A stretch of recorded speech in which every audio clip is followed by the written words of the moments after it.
우리 하나님 말씀 보겠습니다. 하나님 말씀 출애굽기 16장입니다. 출애굽기 16장.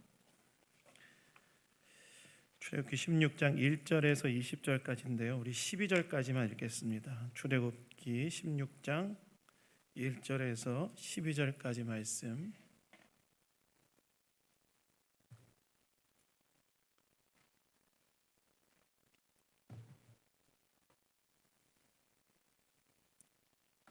다 찾으셨으면 저와 교독하도록 하겠습니다. 이스라엘 자손의 온 회중이 엘림에서 떠나 엘림과 시내산 사이에 있는 신광야 이르니 애굽에서 나온 후 둘째 달 15일이라.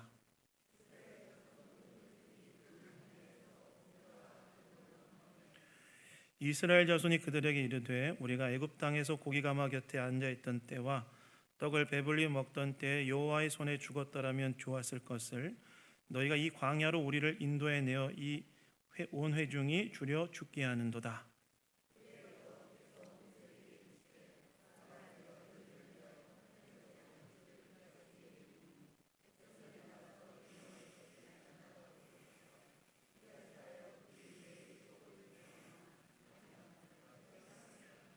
여섯째 날에는 그들이 거둔 것을 준비할지니 날마다 거두었던 것에 갑절이 되리라.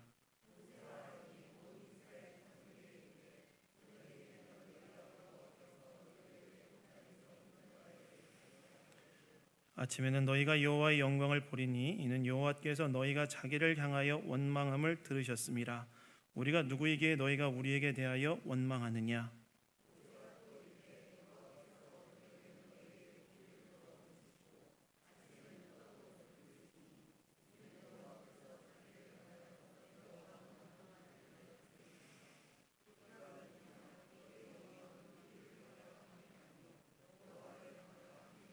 모세가 또 아론에게 이르되 이스라엘 자손의 온 회중에게 말하기를 여호와께 가까이 나오라. 여호와께서 너희의 원망함을 들으셨느니라 하라.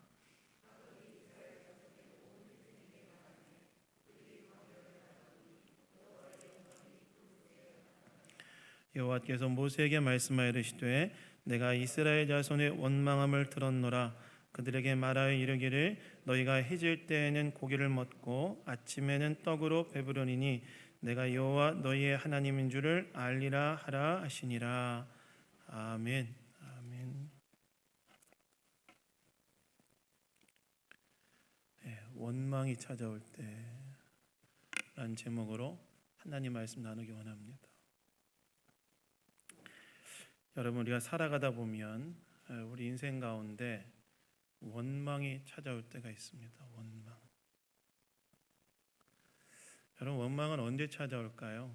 원망은 주로 우리 인생의 고난이 찾아올 때, 우리 인생의 환난이 찾아올 때, 또 우리 인생의 고통이 찾아올 때 원망도 함께 찾아옵니다. 우리 인생의 고통과 환난과 고난이 찾아올 때 그때 원망도 우리 안에 함께 찾아온다는 거예요. 그렇다면 우리는 우리 인생에 찾아온 이 원망의 문제, 우리의 10년 가운데 찾아온 이 원망의 문제를 어떻게 다뤄야 될까요? 오늘 본문을 보시면 어려운 상황에서 원망하는 사람들이 등장하는데요. 그들이 누구냐면 이스라엘 백성들이 있습니다. 오늘 이 원망하는 이스라엘 백성들을 다루어 가시는 하나님의 모습을 통해서 우리는 우리의 원망을 어떻게 다루어야 되는지 이 주일 아침에 한번 생각해 보기를 원합니다. 첫 번째는요, 원망이 찾아올 때 하나님께서 오늘까지 우리의 인생을 인도하신 은혜를 생각하라는 거예요. 생각하라. 원망이 찾아올 때 첫 번째로 뭘 해야 되냐면요, 오늘까지 우리의 인생을 인도하신 하나님의 은혜를 생각해라. 생각해라. 여러분, 오늘 본문 1절을 보시면 이렇게 나오죠. 이스라엘 자손의 온 회중이 엘림에서 떠나 시내산 사이에 있는 신광야에 이르렀다고 나옵니다. 여러분, 신광야는 어디냐? 신광야는 어디냐면 우리가 방금 읽었던 것처럼 엘림과 시내산 사이에 있었던 광야가 신광야였어요. 신광야. 엘림에서 휴식을 취한 이스라엘 백성들은 출애굽한 이스라엘 백성들의 궁극적인 1차 목적지인 시내산에서 여러분 어떤 일이 일어나죠?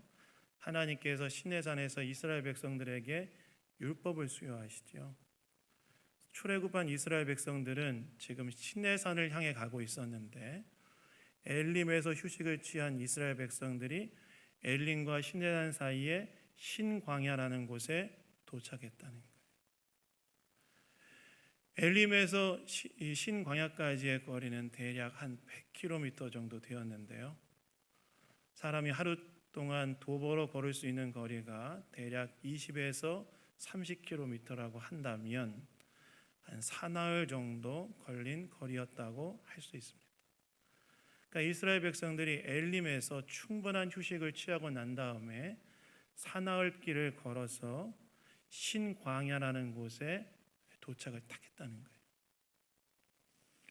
근데 이스라엘 백성들이 신광야에 딱 도착하고 난 다음에 굉장히 특별한 행동을 했다고 나와 있는데 2절에 보시면 그들이 어떻게 했다고 나옵니까? 모세와 아론에 대해서 원망했다고 나와 있어요. 원망했다.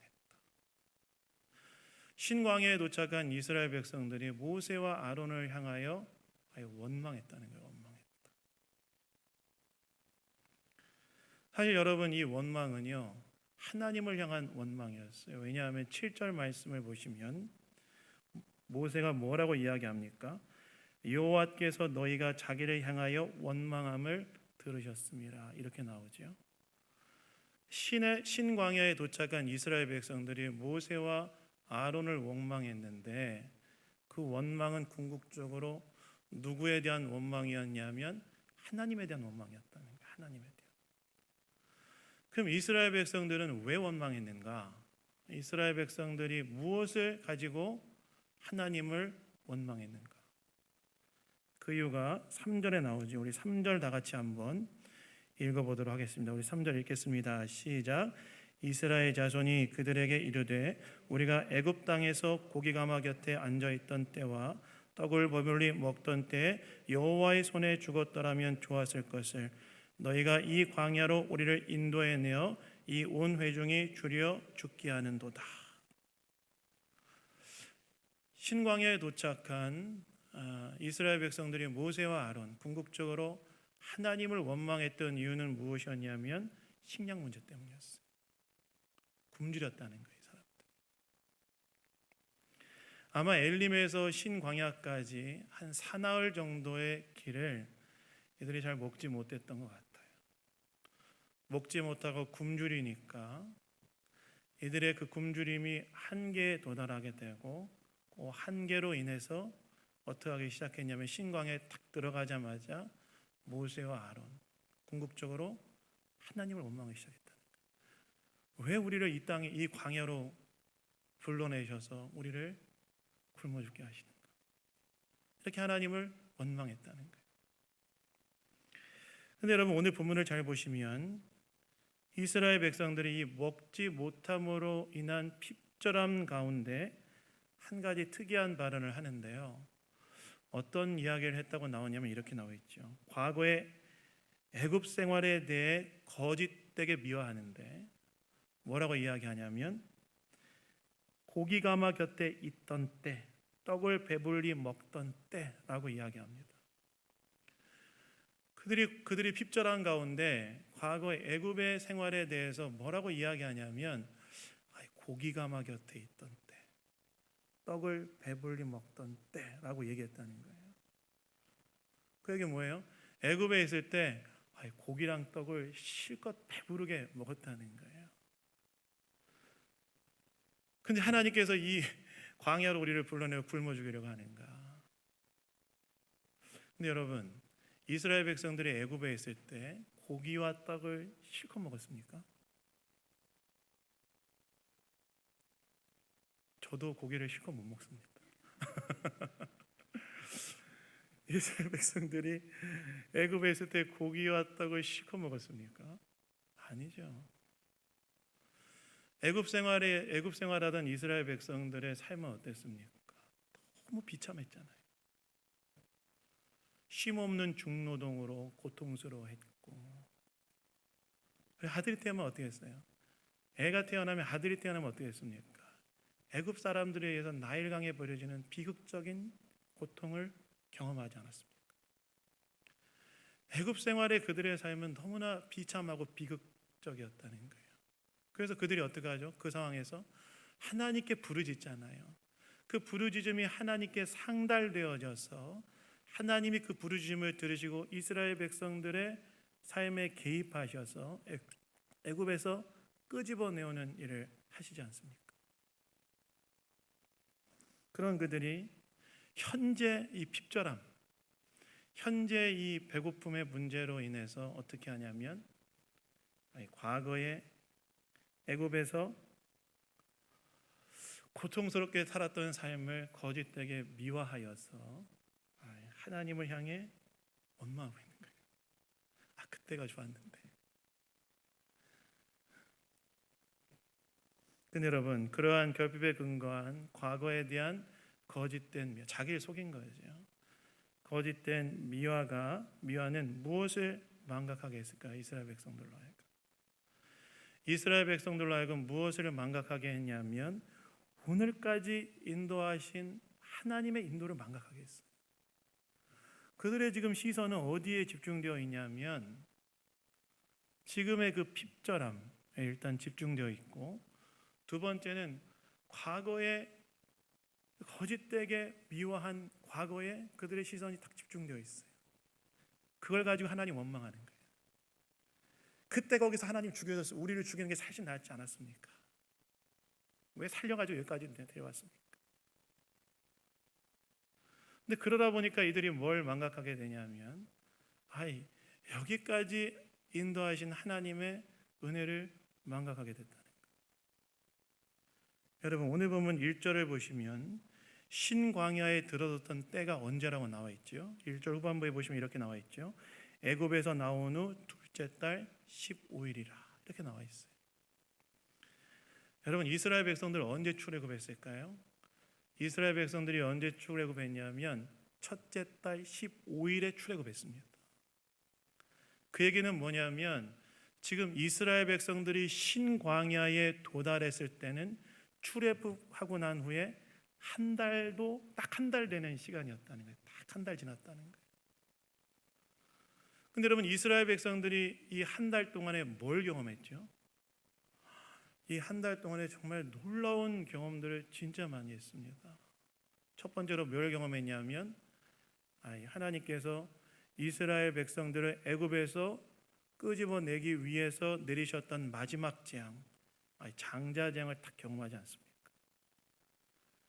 그래서 문설주와 임방의 어린 양의 피를 발랐던 이스라엘 백성들의 집은 넘어가는 대신에 그것을 바르지 않았던 애굽 전역의 장자와 초태생들이 죽는 그런 하나님의 재앙을 경험하고, 그로 인해서 그들이 애굽에서 빠져나오는 그 하나님의 놀라운 이적을 경험하지 않습니까? 그리고 난 다음에 이들이 뭘 또 경험해요? 하고 한 달 사이에 뭘 경험하냐면 하나님께서 홍해를 탁 갈라버리시는 걸 경험해요. 모세의 지팡이, 모세가 지팡이를 들고 있는 손을 탁 홍해를 향해 들자 어떤 일이 납니까?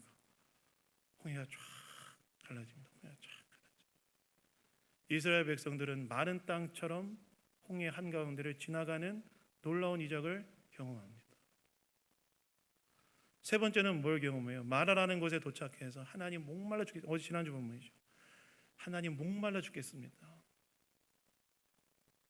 그저 하나님께서 어떻게 합니까? 근데 마라에 물이 있었는데 쓴물이지 않습니까? 그걸 가지고 하나님 원망하니까 하나님 어떻게 하세요? 마라의 쓴물을 단물로 바꾸셔서 마시게 하시는 이적을 일으키시죠.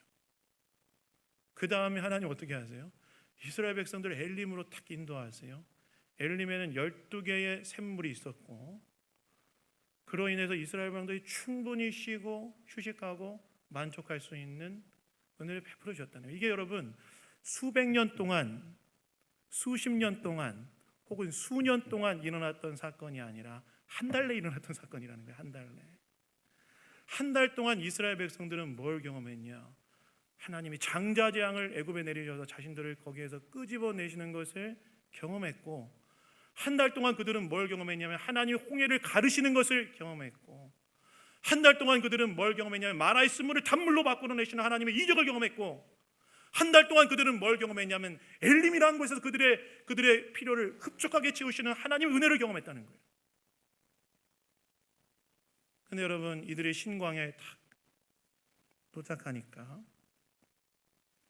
그들의 현재 핍절에 집중되어서 과거의 고통스러웠던 애굽의 삶에 대한 거짓된 미화 속에서 그들을 오늘까지 인도하셨던 하나님의 크신 은혜와 능력을 망각하고 하나님을 원망했다는 거예요.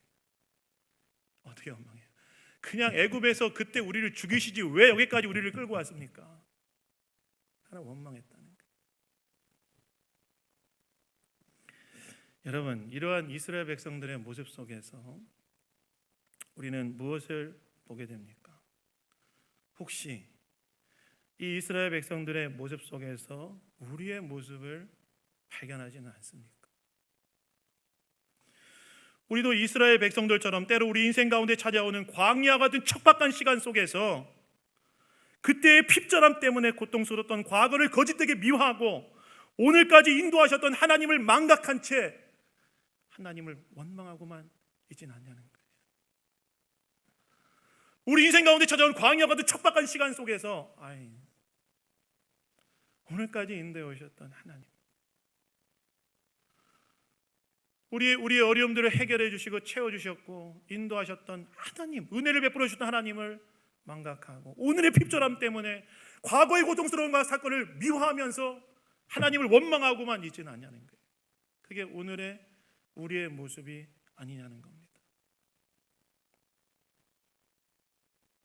가끔 그런 분들이 있어요. 어떤 분들이 예수 믿기 전에 잘 나갔는데 이렇게 말씀하시는 분 있어요. 예수 믿기 전에 잘 나갔는데. 그 말은 무엇입니까? 예수 믿기 전에 잘 나갔다는 말은 무슨 말입니까? 예수 믿고 잘 나갔는데 뒤에 점점점은 제가 그냥 추정해 보건데, 예수 믿고 나서 지금의 내 삶을 보니 별 볼 없어진 것 같다 라는 그런 말 아니겠습니까? 그냥 정말 그렇습니까? 예수 믿기 전에 우리의 삶이란 어떤 삶이었습니까? 예수 믿기 전에 우리의 삶이란 죄와 어둠 속에서 살았던 삶이지 않습니까? 정말 섬겨야 될 하나님을 섬기지 않고 돈, 명예, 권세, 쾌락을 쫓아 살았던 삶이지 않았습니까? 그 끝에 뭐가 있었죠? 그 끝에 뭐가 있었냐면 허망함과 인생의 쓴맛 맛을 우리가 보지 않았습니까? 뭐가 있었어요? 뭐가 있었어요?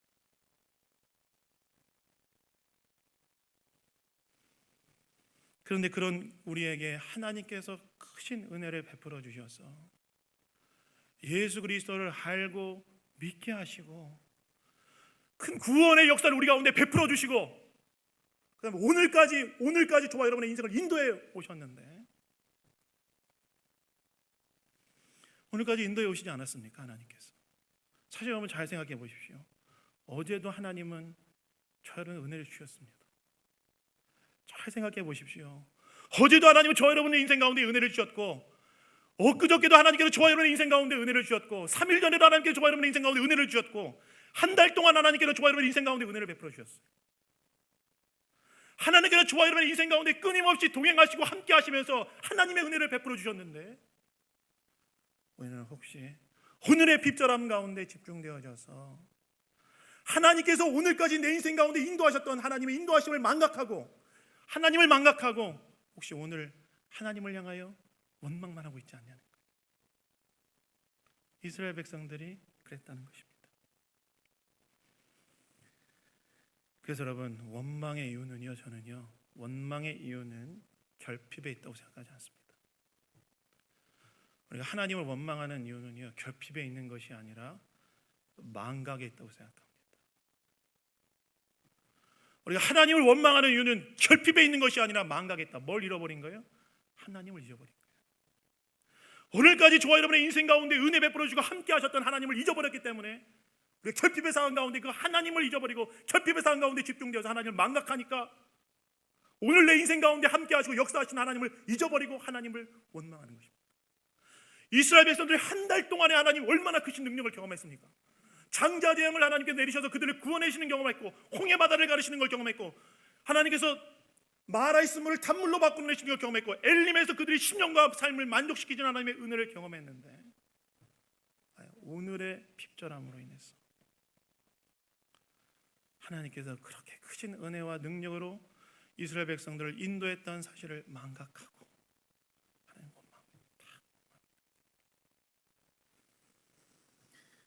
여러분, 광야 같은 인생길에서 원망이 찾아올 때 우리 어떻게 해야 될까요?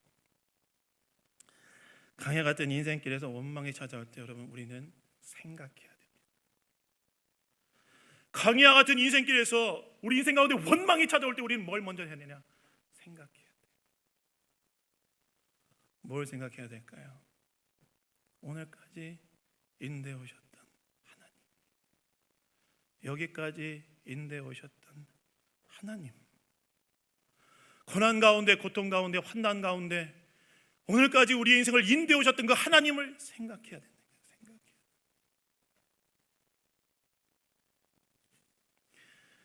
여러분, 스티븐 브라운이라는 미국 리폼드 신학교 교수님이 쓰신 책 중에 당신의 끝은 하나님의 시작입니다라는 책이 있어요. 거기 보면 목사님께서 이런 이야기를 하십니다. 한번 들어보십시오. 이건 이제 제 얘기가 아니라 그 목사님이 글에 쓰신, 책에 쓰신 내용이, 한번 들어보십시오. 누군가가 이렇게 말했습니다. 하나님이 밝을 때 가르쳐 주신 것을 어둠 속에서 의심하지 말라. 어떤 사람들은 어려운 시기에도 기도와 성경 공부를 통해 많은 위로를 받습니다. 그러나 제가 낙심하고 있을 때 성경은 티끌처럼 건조하고 기도는 입 밖으로 나오지 않습니다. 그래서 저는 어둠이 임할 때 밝을 때 발견한 진리를 기억하고 그 진리에 매달립니다. 때로 저는 자신이 그리스도인이 아닌 것 같습니다. 하나님이 사랑의 하나님이 아닌 것처럼 느껴지고, 하나님이 저를 버리셨으며 저의 생애는 허비되었다고 느껴집니다. 그러나 감정은 감정일 뿐입니다. 그래서 저는 밝을 때 배운 진리를 얻을 때 기억합니다. 저는 굉장히 지혜로운 태도라고 생각합니다. 그리고 이것이 오늘의 원망의 상황에도 그대로 적용된다고 생각합니다. 원망이 찾아올 때 어떻게 해야 되는가? 생각하라는 거예요. 오늘까지 인도해 오셨던 하나님. 실제 여러분, 예수님께서 산상수훈에서 제자들에게 염려에 대해서 말씀하시면서 염려에 대한 처방을 뭐라고 말씀하세요? 예수님은 쉽게 기도해라 얘기하지 않으세요. 염려가 찾아올 때 쉽게 기도해라 얘기하지 않으시고, 예수님께서는 생각해라 이렇게 말씀하세요. 공중에 나는 새도 먹으시고 들에 핀 백합화도 입히시는 천부 아버지가 하물며 너희를 먹이시지 않으실까 생각해라. 그래서 원망이 올 때 여러분, 그 원망을 우리는 어떻게 이겨내야 되느냐? 오늘까지 내 인생 가운데 함께 하셨던 하나님 생각하고, 그 하나님이 오늘 내 인생 가운데로 동일하게 역사하실 것을 생각하고, 그 하나님을 생각함으로 하나님에 대한 믿음을 회복하여 원망을 통과해 가는 거예요. 여러분, 사실 저와 여러분의 인생 가운데 부인하지 못할 하나님의 인도하심이 다 있지 않았습니까? 제가 성도님들 면담할 때마다요, 혹은 새가족반을 하든 직분자 훈련을 하든 꼭 첫 번째 날 물어보는 질문이 있어요. 뭔지 아십니까? 당신의 인생 가운데 부인할 수 없는 하나님의 손길을 경험했던 때가 언제입니까? 꼭 물어봐요. 그러면요, 다 있습니다. 정말 죽을 것 같이 힘들 때, 정말 죽을 것 같이 힘든 때 살리셨던 하나님. 정말 죽을 것 같이 힘든 때 살리셨던 하나님. 재정적으로 너무나 힘들었을 때 채우셨던 하나님. 가족 간의 관계 어려움 속에서도 가족이 깨질 것 같은 어려움 가운데 직면했을 때 구원해 주셨던 하나님. 질병으로 고통받고 있을 때 치료해 주셨던 하나님. 이런 경험들이 다 있습니다. 그래서 생각하라. 원망이 찾아올 때 내 인생 가운데 함께 하셨던 그 하나님, 여기까지 인도해 오셨던 그 하나님, 그리고 그 하나님께서 오늘도 지금 당장 이 핍절함의 이유와 의미를 잘 모를 수도 있지만 그러나 함께하고 계시는 하나님, 하나님을 생각하라. 그래서 그 생각을 통하여 원망을 극복하고 하나님에 대한 신뢰로 통과하는 것이 바로 우리가 원망을 지혜롭게 통과하는 방법이라는 거예요. 그래서 여러분, 원망이 찾아올 때 먼저 하나님을 생각하시는 저와 여러분 다 되기를 예수님 이름으로 축원합니다. 근데 여러분, 오늘 본문을 보시면 이렇게 자신을 향한 백성들의 원망에 대해 하나님이 어떻게 했다고 나와 있냐면 참 하나님 특별하게 반응하시는데 4절에 보시면 뭐라고 나오죠? 우리 4절 한번 다 같이 한번 읽겠습니다. 시작. 그때 여호와께서 모세에게 이르시되 보라, 내가 너희를 위하여 하늘에서 양식을 비같이 내리리니 백성이 나가서 일용할 것을 날마다 거둘 것이라. 이같이 하여 그들이 내 율법을 준행하나 아니하나 내가 시험하리라. 하나님께서 굶주려 죽겠습니다. 하나님 원망하고 있는 이스라엘 백성들을 향해서 하나님 어떻게 반응하시냐면 이렇게 반응하세요. 내가 하늘 양식을 비같이 내려주겠다. 여러분, 양식이 비같이 내린다는 말이 어떤 말일까요? 엄청나게 쏟아진다는 얘기죠. 엄청나게 쏟아진다는 얘기. 이스라엘 백성의 원망에 대해 하나님께서 풍족하게 양식을 주시겠다고 하나님 말씀하셨다는 거예요. 실제로 하나님 어떻게 하시죠? 저녁에 메추라기, 아침에는 만나를 보내서 진영 전체를 덮어버리시는 정도로 하나님께서 충분히 양식을 공급해 주십니다. 근데 오늘 본문을 보시면 하나님께서 하늘에서 양식을 비같이 내리겠다고 말씀하신 후에 한 가지 이상한 말씀을 하세요. 주면 좋지, 한 가지 단서를 하나 딱 붙이세요. 그게 뭐냐면 4절 후반부에 보시면 이렇게 나와 있죠. 이같이 하여 그들이 내 율법을 준행하나 아니하나 내가 시험하리라. 하나님께서 원망에 대하여서 풍족한 공급을 주시면서 한 가지 단서를 나시는데 그들이 내 율법을 준행하는지 준행하지 않는지 시험하시겠다는 거예요. 여러분, 이게 무슨 말일까요? 이게 굉장히 중요한 말씀이거든요. 이거 무슨 말씀일까요?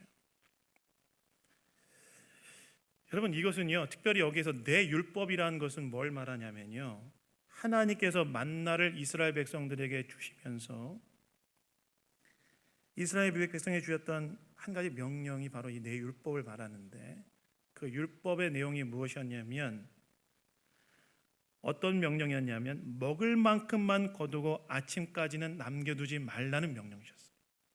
하나님이 만나를 이스라엘 백성들에게 주시면서 먹을 것까지만 하루 먹을지만 딱 거두고 내일까지 남겨두지 말으라고 명령하세요.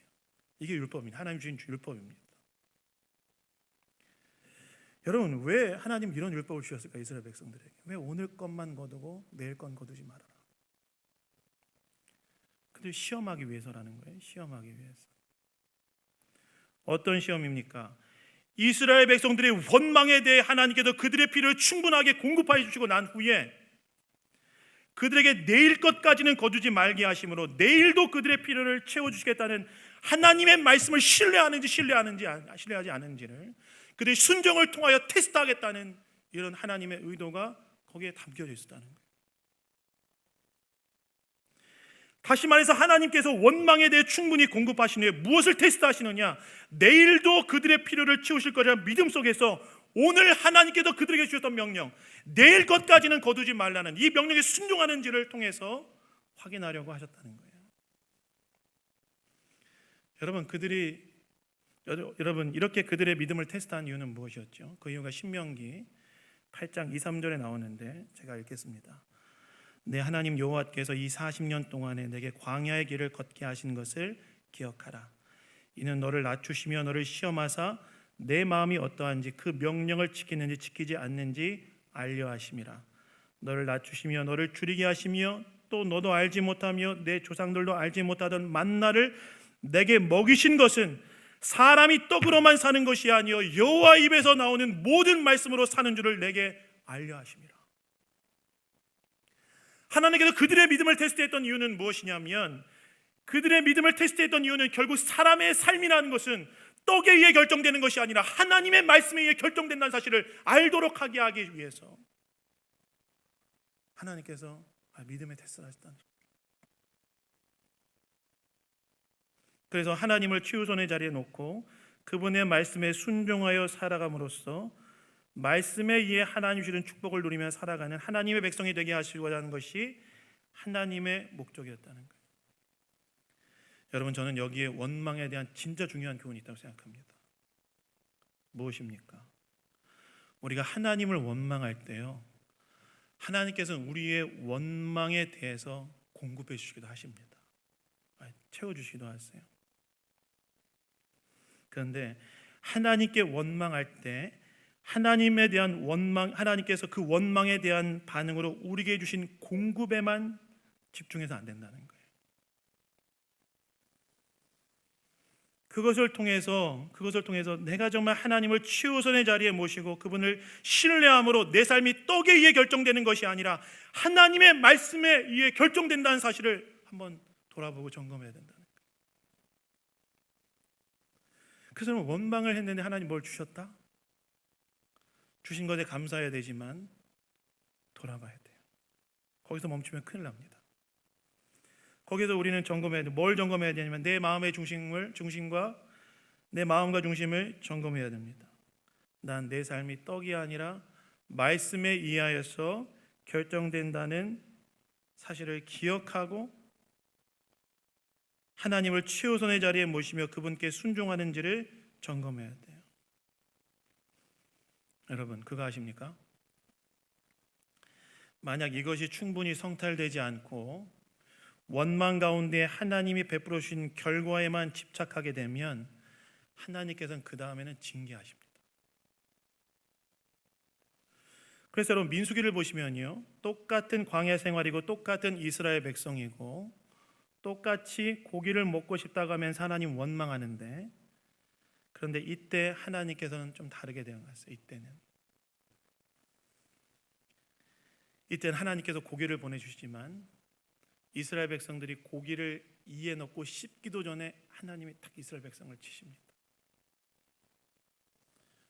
원망에 대해 공급하셨다고 해서 성찰 없이 공급에만 집중하면, 그래서 마음과 중심의 변화가 없다면 그 다음엔 하나님께서 징계하실 수도 있다는 거예요. 왜요? 하나님의 목적은 이 모든 것을 통하여 우리에게 뭘 가르쳐 주기 위해서요? 우리의 삶이 떡에 의해 결정되는 것이 아니라 말씀에 의해 결정되는 것이라는 사실을 알려주시는 것이 목적이니까. 그래서 여러분, 원망했는데 하나님 공급해 주셨다. 감사해야 되지만 돌아봐야 됩니다. 하나님 앞에 원망했는데 채찍이 있다. 그때도 돌아봐야 됩니다. 뭘 돌아봅니까? 인생이란 떡에 의해서 결정되는 것이 아니라 말씀에 의해서 결정된다. 사실을 기억하고 다시금 말씀을 우리의 삶의 중심에 놓고 말씀에 순종하며 살아가기로 결단해야 된다는 거예요. 그래서 여러분, 신자는요, 떡이 아니라 말씀이 먼저야 됩니다. 떡은 말씀대로 살아갈 때 하나님이 주십니다. 떡이 우리의 인생의 중심에 자리 잡아서 안 되고 말씀에 우리의 삶의 중심에 자리 잡아야 됩니다.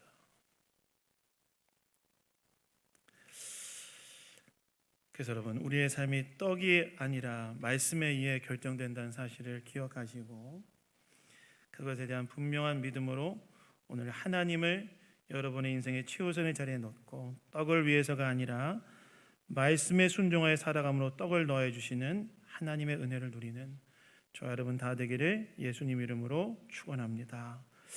말씀 뵙겠습니다. 여러분, 원망 찾아올 때 어떻게 해야 될까요? 말씀에 의해 우리의 삶이 결정됨을 기억하며 원망 대신 하나님에 대한 신뢰로 말씀에 순종하며 살아가는 저와 여러분 다 되시기를 예수님 이름으로 축원합니다. 잠깐 좀 우리 기도하겠습니다. 하나님 아버지, 오늘도 말씀을 통해 우리에게 이야기해 주시니 감사드립니다.